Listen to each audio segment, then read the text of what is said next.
Première chose, donc on l'a évoqué tout à l'heure, c'est que la sainteté, c'est pour tous. C'est pas réservé à quelques-uns. Entrer dans un monastère pour être saint, voilà, c'est le seul moyen, voilà.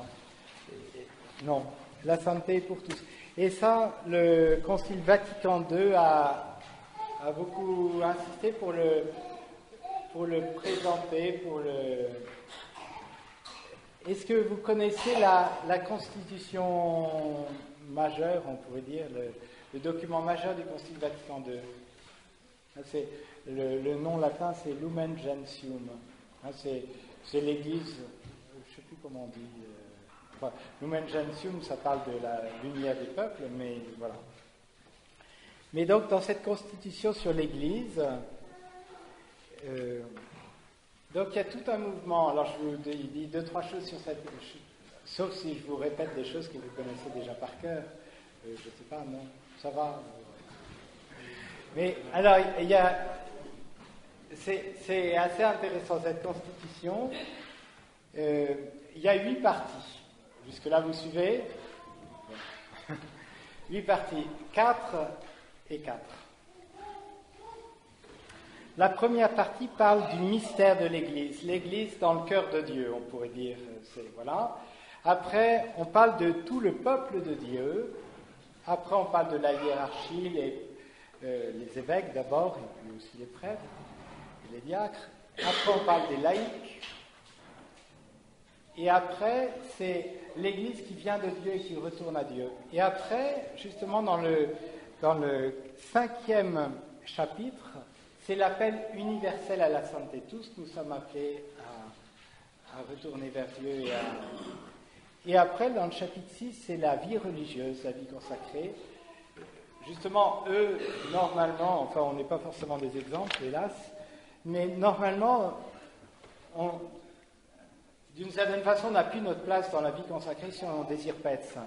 À vrai dire, je crois qu'on pourrait même le dire d'un baptisé, mais a fortiori d'un religieux, il n'a plus sa place dans la vie consacrée s'il n'a plus envie d'être saint. Saint Benoît disait, mais voilà, c'est la conversion. Si on n'a plus envie de se convertir, ben, c'est plus la peine. Vraiment, notre vie, c'est un engagement à vraiment travailler pour notre part. La sainteté, c'est d'abord un don de Dieu, mais si on veut rester sans faire d'efforts, c'est plus la peine. Voilà. Alors donc, il y a l'appel universel à la sainteté, les religieux. Après, c'est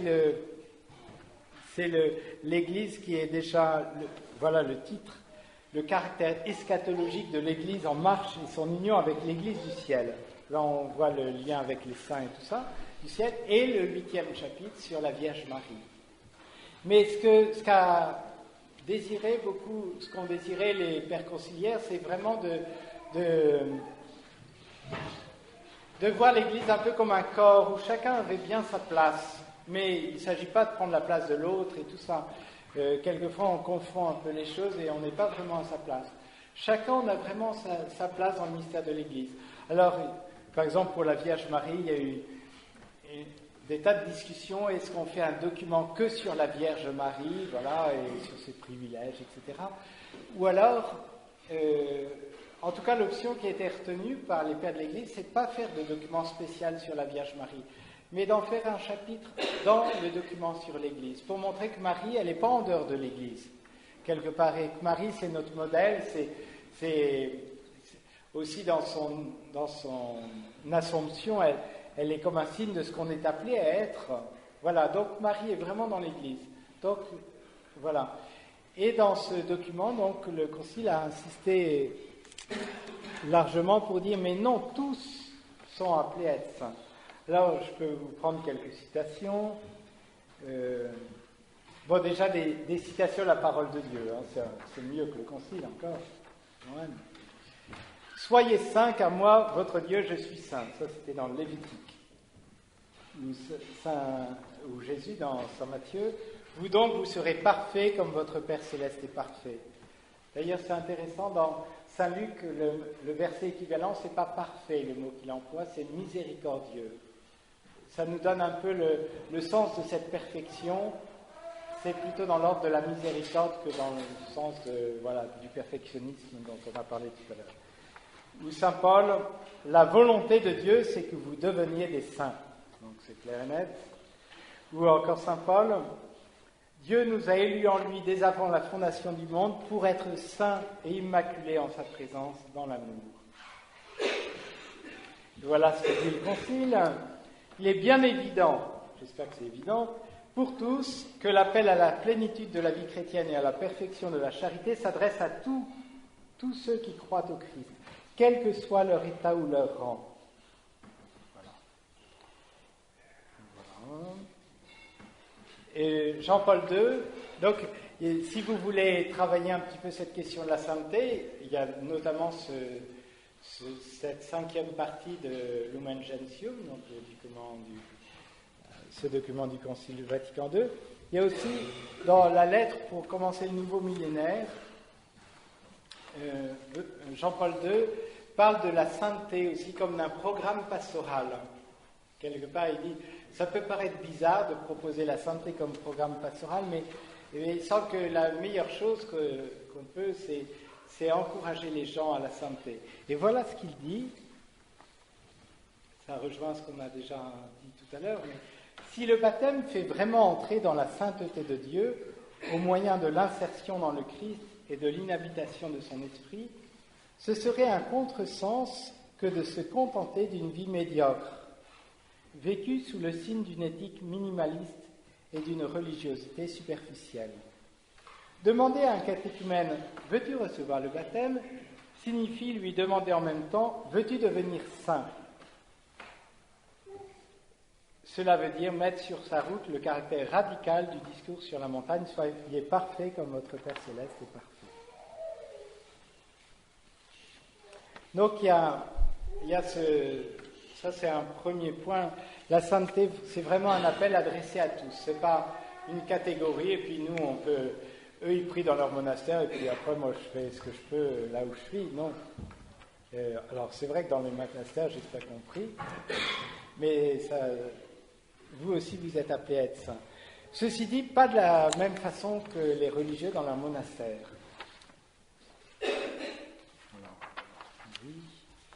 Alors, je voulais relever justement différents éléments sur la sainteté du mariage.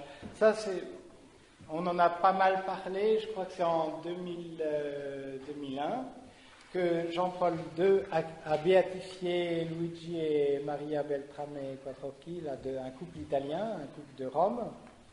Mais pour la première fois dans l'histoire de l'Église, il les a béatifiés en tant que couple. C'est déjà arrivé dans l'histoire de l'Église que monsieur soit saint, voilà, puis madame est sainte, voilà. Mais là, c'est pas la même chose.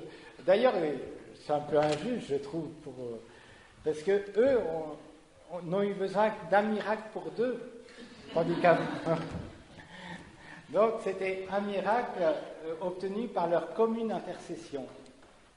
Mais alors du coup, dans le missel, il y a différentes catégories souvent. Là, ils ne sont pas encore mis catégorie des gens mariés, mais sinon il y a les pasteurs, les docteurs de l'Église, les vierges, les martyrs, les religieux, voilà, il y a différentes catégories. Et là, donc depuis 10 ans, il y a aussi, pas encore dans le missel, mais il y a donc les gens mariés, en tant que couple. Alors voilà ce que disait ce jour-là, donc c'est en 2001, en octobre 2001. Chère famille, aujourd'hui nous avons une confirmation singulière que le chemin de la sainteté accompli ensemble en tant que couple est possible, est beau, est extraordinairement fécond et est fondamental pour le bien de la famille, de l'Église et de la société. Bien de la famille, de l'Église et de la société. Donc depuis, il y a aussi les parents de la petite Thérèse qui ont été béatifiés, donc en tant que couple. Voilà. Il me semble, alors peut-être, vous voyez, il y a une question en bas de votre papier, c'est sur le sacrement du mariage, je crois, oui, voilà. Une autre question qui me tient à cœur, c'est celle de la grâce du sacrement de mariage. Parce que, quelquefois, comment dire ça ? quand on fait des activités pour les couples, il y a des temps de dialogue, tout ça, c'est très bien. Mais à la limite, il n'y a pas besoin d'être chrétien pour ça. Alors, c'est pas toujours simple de voir exactement qu'est-ce que donne la grâce du sacrement de mariage, mais bon, vous pourrez méditer un peu là-dessus tout à l'heure. Alors, je peux vous lire quelques éléments. Parce que le Concile Vatican II a mis en honneur aussi cette grâce du sacrement de mariage. Voilà. Donc le Seigneur vient à la rencontre des époux chrétiens par le sacrement de mariage. Il continue de demeurer avec eux pour que les époux, par leur don mutuel, puissent s'aimer dans une fidélité perpétuelle, comme lui-même a aimé l'Église et s'est livré pour elle. L'authentique amour conjugal est assumé dans l'amour divin et il est dirigé et enrichi par la puissance rédemptrice du Christ. C'est peut-être des mots un peu compliqués, et l'action salvifique de l'Église. Quelque part, la grâce du mariage, alors j'aime bien prendre un parallèle, c'est entre l'Eucharistie et le mariage. Entre avant la consécration et après la consécration, avec vos yeux de chair, vous ne voyez pas grande différence. L'hostie, elle n'a pas changé de couleur, elle n'a pas changé de goût, elle n'a pas... Voilà. Mais la foi vous fait savoir que c'est tout différent. Avant, c'était du pain, maintenant, c'est le corps de Jésus. Donc, il y a un changement radical. Pendant le sacrement de mariage, alors j'aime bien aussi qu'on prenne un chant à l'Esprit Saint avant le consentement des époux, parce que c'est vraiment, à partir du moment du sacrement de mariage, c'est pas simplement un amour humain, même s'il est très beau, qui unit les époux, mais c'est l'amour de Dieu qui unit les époux. Et du coup, c'est un petit peu comme au moment de la consécration, entre l'amour qu'un jeune couple de fiancés se porte avant d'entrer dans l'église le jour de leur mariage et en sortant de l'église, extérieurement, vous ne voyez pas grande différence, peut-être. Ils sont peut-être moins tendus après qu'avant, je ne sais pas, mais voilà. Mais ceci dit, c'est tout différent. D'une certaine façon, on ne voit pas extérieurement grande différence, mais en réalité, il y a un saut de qualité. C'est plus seulement un amour humain qui les unit, mais c'est l'amour de Dieu qui les unit. Donc peut-être ça peut vous aider de faire ce parallèle avec l'Eucharistie, où on ne voit pas non plus la différence. Et comme l'Eucharistie, bon, le Seigneur est présent tant que les espèces demeurent, mais tant que les époux sont vivants, voilà, il y a cette grâce du mariage qui les unit. Et c'est un sceau indélébile, hein, ce lien est indissoluble. Mais il est indissoluble précisément parce que Dieu est présent dans le sacrement du mariage. Le sacrement du mariage, c'est pas le style d'un contrat, on se met d'accord, on signe, si un jour on n'est pas d'accord, bon, on déchire le contrat tous les deux, et puis voilà. Non, c'est une grande différence entre le mariage, au moins dans un courant protestant, et puis dans l'Église catholique. Il y avait un article dans Libération une fois qui m'a aidé à le comprendre, il disait « Les pays de tradition catholique surdramatisent la rupture ». Et finalement, c'était intelligent, c'est parce que chez les catholiques, on pense que Dieu est vraiment présent. Et du coup, voilà, nous, on n'a pas le pouvoir de délier et de retirer en quelque sorte la présence de Dieu. Dieu s'est vraiment engagé dans le sacrement du mariage. Voilà. Bon, je ne vais pas développer davantage, mais sur cet aspect du sacrement de mariage, mais je pense que c'est important d'y revenir pour voir, mais encore une fois, c'est un sacrement dans la foi. C'est pas en se tapant debout qu'on saura si c'est l'amour de Dieu qui circule dans nos veines, hein, mais c'est parce que Jésus s'est engagé aussi à donner sa grâce. Et je crois que c'est très important, particulièrement à tout moment, mais aussi pour se dépasser dans l'amour, dans le don de soi. Parce qu'à certains moments, on peut être un peu découragé, on peut avoir des moments un peu plus difficiles. Mais voilà, je sais que je ne suis pas seul, Dieu est là. Voilà, encore faut-il y croire. Voilà. Troisième point c'est une fois Raniero Cantalamessa, c'était au moment de Noël, il y a 3-4 ans, avait dit une chose que je trouvais très intéressante. encore une fois, dans l'Église, chacun a une vocation un petit peu particulière. Les religieux, leur vocation, c'est d'indiquer un petit peu le ciel. Je ne sais pas si c'est toujours le paradis ici, mais bon. N'empêche, comme Jésus dit dans l'Évangile, au ciel on ne se marie pas, tout ça. Donc voilà, nous, quelque part, notre vocation, elle doit indiquer, voilà, si c'est juste pour la terre, c'est stupide d'être religieux, et voilà. Et si on ne croit pas à la vie éternelle, il n'y a plus de vie consacrée, c'est pas la peine, quoi. La vie consacrée ne peut se comprendre que par rapport au ciel. Je ne rentre pas dans les détails, mais la vocation du mariage, c'est vraiment une vocation à l'amour. Hein, c'est pas une vocation de deuxième zone. C'est vraiment une vocation à l'amour.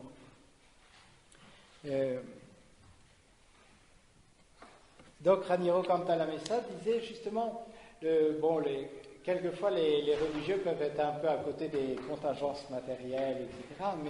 Mais dans les familles, on est très près aussi de donner, enfin de se donner aussi dans le concret de la vie auprès des enfants et tout ça pour donner la vie, etc. De manifester cet amour. Je pense, j'ai dans l'esprit une jeune fille qui désirait être religieuse. Et cette jeune fille, je crois que si elle était restée dans la vie religieuse, elle se serait pas souvent levée la nuit pour prier ou voilà. Mais quand elle a été mariée, qu'elle a eu des enfants, mais elle s'est levée la nuit par amour pour ses enfants. Quelque part, cet amour aussi qu'elle avait pour ses enfants l'a poussée un petit peu à se dépasser elle-même. Et je crois que... exactement. Et c'est vrai, mais c'est tout à fait vrai. Vous n'avez pas forcément trop le choix, mais vous acceptez aussi de le faire plutôt que de le jeter par la fenêtre. Hein.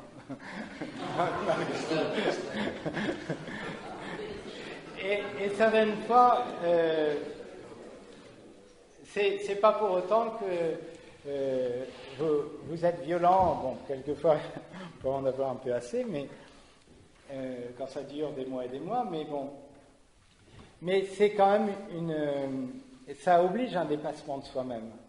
Allez, les enfants vous tirent le meilleur de vous-même d'une certaine façon. Hein, c'est pas toujours... voilà. Mais là aussi, c'est puiser dans ce sacrement de mariage pour vivre de cet amour. Parce que le sacrement est là vraiment pour... le principal fruit du sacrement de mariage, la première fois que je l'ai entendu, je trouvais que c'était un peu négatif. C'est la lutte contre l'égoïsme. Alors je trouvais que c'était un peu négatif, mais en fait je vois que c'est très vrai. Parce que constamment, on a tendance à se recentrer sur soi-même, mais être tourné vers Dieu, vers les autres, c'est pas spontané. Hein. Comme la pesanteur, voilà, on se regarde soi-même souvent. Et voilà. Et la grâce du sacrement du mariage, c'est justement de ne pas se replier sur soi, mais de se donner. Se donner à Dieu et se donner aux autres, à son mari, à sa femme, à ses enfants.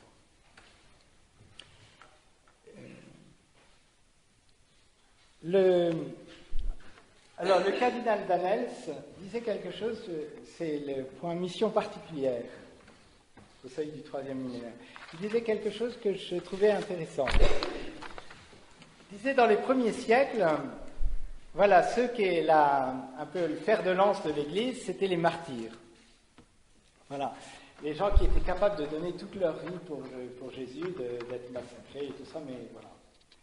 À vrai dire, il y a encore beaucoup de martyrs aujourd'hui. Hein. Jean-Paul II a mis en valeur aussi, il y a eu plus de martyrs au XXe siècle que dans les 19 siècles qui ont précédé. Donc, le martyr, c'est pas non plus une chose passée, c'est une chose... Bon. Mais ça apparaissait quelque chose de très clairement dans les premiers siècles. Après, c'est quand les périodes de persécution au IVe siècle dans l'Empire romain, en tout cas, sont arrêtées. C'était plus la vie monastique. Voilà, alors avec un peu plus tard Siméon le Stylite et tout ça, enfin tout ce brave-là. Voilà. Après, c'était tous ceux qui sont engagés, les religieux, religieuses, dans le monde de l'école, de l'éducation, de la santé, etc. Ça, c'était un moment pour lutter, oui, contre l'ignorance, la superstition, la maladie, etc. Mais aujourd'hui, il disait, c'est le témoignage de la famille. Je vous cite, tout ceci continue. Mais je suis de plus en plus convaincu d'une chose. Aujourd'hui, c'est un autre facteur qui joue. C'est le témoignage de la famille chrétienne qui fait la crédibilité de l'Église. C'est ici que notre civilisation trouvera ses puits de Jacob pour étancher sa soif et s'abriter de la chaleur. C'est ici que tant d'hommes et de femmes trouvent le remède à la solitude. En tant que famille, nous devons rendre l'Église crédible aux yeux du monde. Si nous parvenons à montrer que la foi chrétienne est capable de créer des foyers heureux, forts et tendres, qui soient des lieux d'espérance et de guérison, alors le monde croira. C'est par milliers qu'ils accourront, comme le point d'eau attire les oiseaux du ciel ou les animaux de la forêt. Je crois que c'est assez vrai ce que dit le cardinal Danens. Là, la famille, c'est une des choses qui est les plus attaquées aujourd'hui. Vous avez dans vos connaissances beaucoup de gens qui se séparent et qui... Voilà. Et le fait d'être témoin d'un amour fidèle, c'est que... qui surmonte aussi les épreuves et tout ça, c'est vraiment un témoignage dont les gens ont besoin. Si on voit que tout le monde se sépare, voilà, le jour où il y a une épreuve, on fait comme tout le monde, quoi. Si sur notre route on a quelques lueurs qui nous disent non, c'est possible quand même de rester fidèle, même dans des moments où c'est plus compliqué, voilà, je m'accroche à cette petite lumière pour traverser un moment plus sombre, et puis voilà. Et je crois que ça c'est vraiment quelque chose, une mission fondamentale de la famille aujourd'hui, la famille chrétienne. Voilà. Je passe au troisième point. Ça va? Vous ne dormez pas encore? Personne? La sainteté dans la vie temporelle.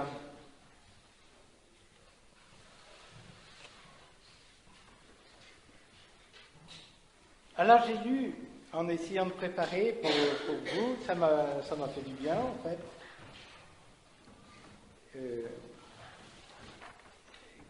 Plusieurs choses assez intéressantes, je trouve. Il y a des choses qu'on sait plus ou moins, mais voilà. En tout cas,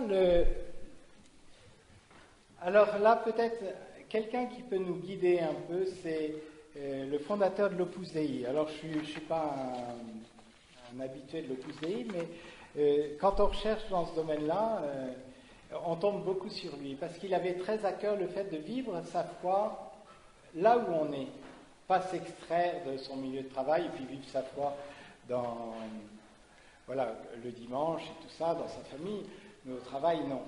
Pour lui, alors, ce qui ne veut pas dire vivre sa foi au travail, ça ne veut pas dire faire du prosélytisme au travail, c'est deux choses quand même différentes. Mais pour lui, les laïcs chrétiens sont appelés à rendre le Christ présent là où ils sont.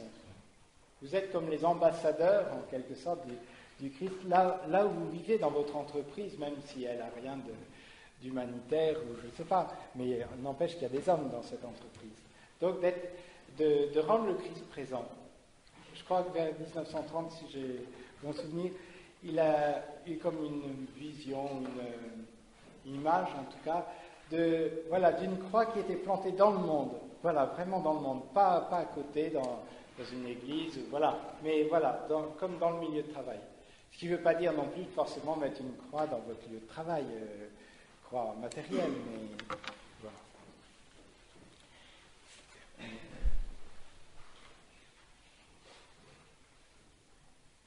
Alors, qu'est-ce que je peux vous dire? Oui, ça c'est Jean-Paul II qui disait ça justement à des membres de l'Opus Dei. Pour nous aussi, donc, le quotidien dans sa grisaille apparente, dans sa monotonie faite de gestes qui semblent se répéter, toujours semblables, peut acquérir l'importance d'une dimension surnaturelle et en être ainsi transformé.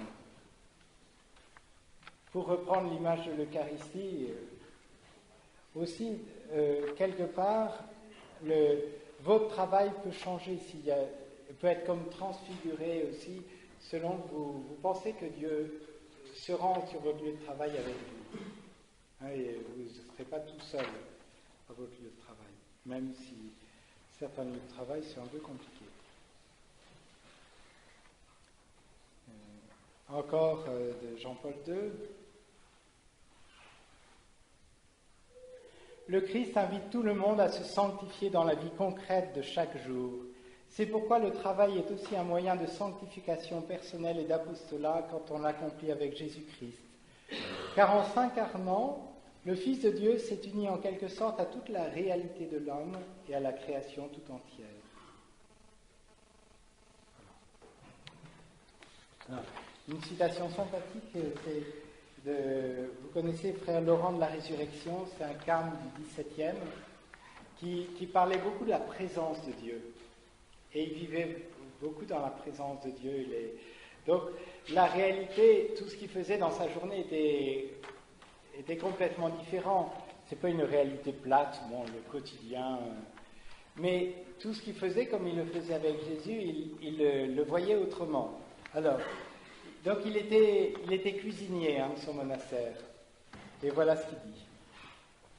Donc, pour être saint, il n'est pas nécessaire d'avoir de grandes choses à faire. Je retourne ma petite omelette dans la poêle pour l'amour de Dieu. Quand elle est achevée, si je n'ai rien à faire, je me prosterne par terre et adore mon Dieu de qui m'est venue la grâce de la faire, après quoi je me relève plus content qu'un roi. Quand je ne puis autre chose, c'est assez pour moi d'avoir levé une paille de terre pour l'amour de Dieu. Alors, je ne sais pas si dans votre cuisine... Ah, béni sois-tu, Seigneur, de m'avoir donné de réussir cette omelette et tout ça, mais c'est une autre façon de voir la vie.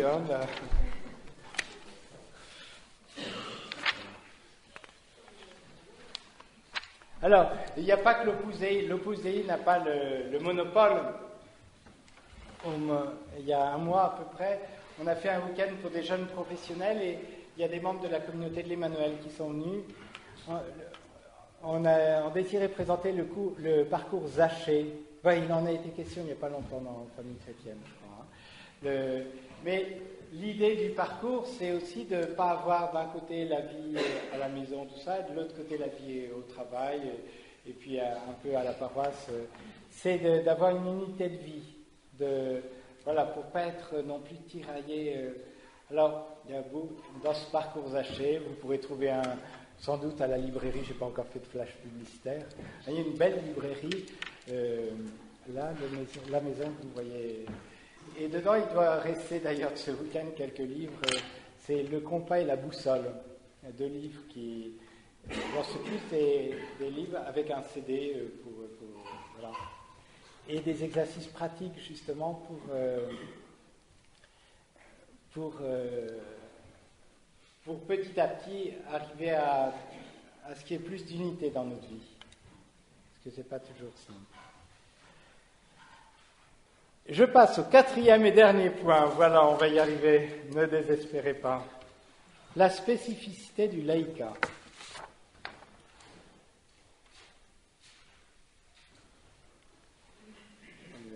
Comment je peux dire ça ?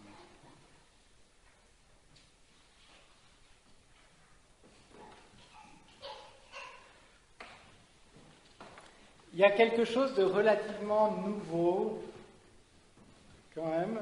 Alors, c'est Jean-Paul Ier, cette fois-ci. Alors, il s'adressait aussi à des membres de l'Opus Dei. Mais, du coup, il parle d'abord, dans un premier temps, de Saint François de Sales. Saint François de Sales, c'était déjà quelqu'un qui a beaucoup œuvré aussi, justement, pour que... il pensait vraiment que tous étaient appelés à la sainteté. Donc, quel que soit leur état, il a des très beaux textes là-dessus, Saint François de Sales. Voilà ce que dit Jean-Paul Ier, juste avant d'être élu pape. Ce sont des choses semblables qu'avait enseigné Saint François de Sales, presque 300 ans auparavant. En chair, un prédicateur avait alors publiquement voué aux flammes le livre dans lequel le saint expliquait que sous certaines conditions, le bal peut être licite, et où il allait même jusqu'à consacrer un chapitre entier à l'honnêteté du lit matrimonial. Monseigneur de Balaguer, cependant, va beaucoup plus loin que François de Sales. François de Sales prêche aussi la sainteté pour tous, mais il semble n'enseigner qu'une spiritualité des laïcs. Alors qu'Escrivá veut une spiritualité laïque. François, en effet, suggère presque toujours aux laïcs les mêmes moyens que ceux qu'emploient les religieux avec les ajustements opportuns. Escriva, lui, est plus radical. Il parle carrément de matérialiser, dans le bon sens, la sanctification. Pour lui, c'est le travail matériel lui-même qui doit se transformer en prière et en sainteté. Et l'idée d'Escriva, c'était justement qu'on n'ait pas cette unité de vie. Vraiment, on est saint là où on vit, et pas en faisant des choses un peu comme les religieux à côté.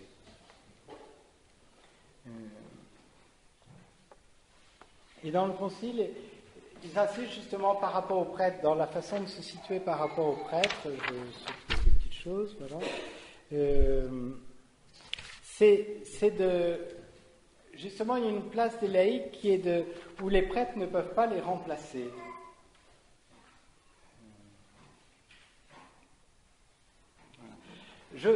Toujours Escriva se disait anticlérical. Alors il faut voir dans quel sens. Moi, je suis un anticlérical parce que je veux que le clergé soit le clergé, qu'il ne se trompe pas et qu'il se contente, et ce n'est pas peu, de sa mission spirituelle. Et en revanche, il pensait que les laïcs, voilà, c'était vraiment eux qui avaient à assurer la présence et l'action de l'Église dans les lieux où les prêtres ne pouvaient pas aller. C'était vraiment par les laïcs que le Seigneur pouvait se rendre présent dans certains lieux. Et justement, alors il manque de prêtres, tout ça, donc quelquefois il y a des laïcs qui peuvent assurer un certain rôle de suppléance pour certaines choses, bon c'est très bien.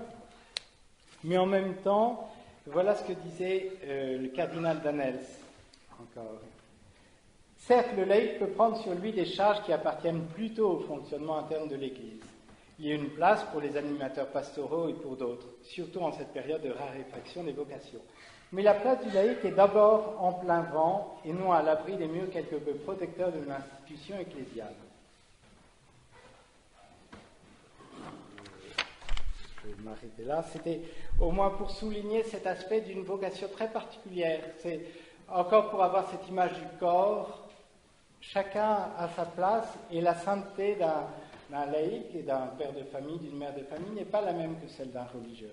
Et nous sommes appelés à être saints là où nous sommes, pas en déménageant, voilà. Mais c'est là où on est planté qu'on est appelé à être saints. Amen.